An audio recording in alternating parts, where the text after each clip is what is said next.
কি করবে দোস্তি না হলে চাকি পিসিং অ্যান্ড পিসিং অ্যান্ড পিসিং। দিদি মোদির দালালি না করলে অন্দরের ভেতরে থাকতে হবে। ये अंदर की मामला है भाई। দিদি আর মোদি এখন লাক্স কোজি হয়ে গেছে। এও চোর ও চোর, ভাবতে পারেন গোটা দলটা চোর।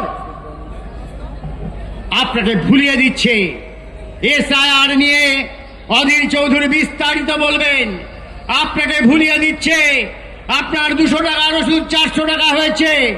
আপনাকে ভুলিয়ে দিয়েছে আপনার 400 টাকার গ্যাস 1200 টাকা হচ্ছে। আপনাকে ভুলিয়ে দিয়েছে আপনার বিদ্যুতের বিল লাফিয়ে লাফিয়ে বাড়ছে।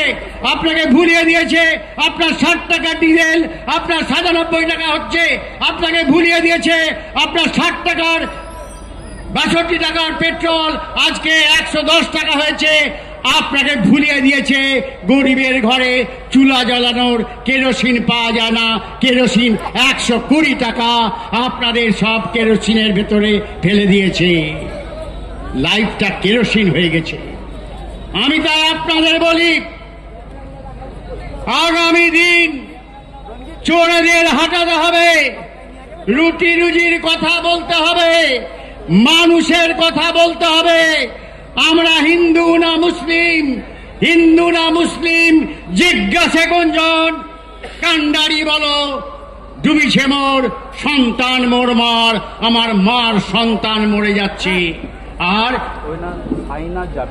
একই বৃন্তে দুটো কুসুম, হিন্দু মুসলমান, আর একই বৃন্তে দুটি কুসুম, জোড়া ফুল আর পদ্ম ফুল। বোঝা গেল?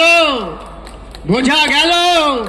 তাই আগামী দিন দিদির আর এই মোদির মেকি নকল যুদ্ধের বিরুদ্ধে লড়াই দিতে হবে। লড়াই দিতে পারবেন তো? লড়াই দিতে পারবেন তো? আর পুলিশের একটা অংশকে বলছি, সিদ্দিকের বাড়িতে রাতের আধারে গিয়ে কোনো লাভ নাই। সমস্ত মানুষ তৈরি হচ্ছে। আগের 4 বছরের ওয়ারেন্ট এতদিনে সান্নাই তোমাদের? ছাগলামো হচ্ছে গোটা রাজ্যটাকে নিয়ে। বাংলার মুখ্যমন্ত্রী আপনি মানুষের সঙ্গে বেইমানি করেছেন, মানুষের সঙ্গে চক্রান্ত করেছেন। এখন আপনি সিএ নিয়ে সেদিনকে আপনি বলেছিলেন আমি থাকতে হবে না, আর আপনি প্রথম ওই ফর্ম নিলেন টালির চালায়। টালির চালায় আপনি ফর্ম নিলেন, আপনার লোকরা সেদিনকে জমা দিল, আর আপনি মানুষকে ধোঁকাবাজি করলেন আমি সিএ হতে দেব না। কর্মচারী আপনার, ছাপাখানা আপনার, সমস্ত কিছু আপনার, তারপরেও আপনি মানুষকে মিথ্যা কথা বলছেন। তাই আমি আমার বক্তৃতা দীর্ঘায়িত না করে আপনাদের বলতে চাই, আপনাদের সঙ্গে বেইমানি করেছে, ধোঁকাদারি করেছে, জালিয়াতি করেছে দিদি আর মোদি। দুটোকে ভারত থেকে আর বাংলা থেকে সরাতে হবে, নাহলে মানুষ বাঁচবে না। আসুন অধীর চৌধুরীর নেতৃত্বে আগামী দিনে এই লড়াই সংগ্রামকে জারি রাখতে হবে।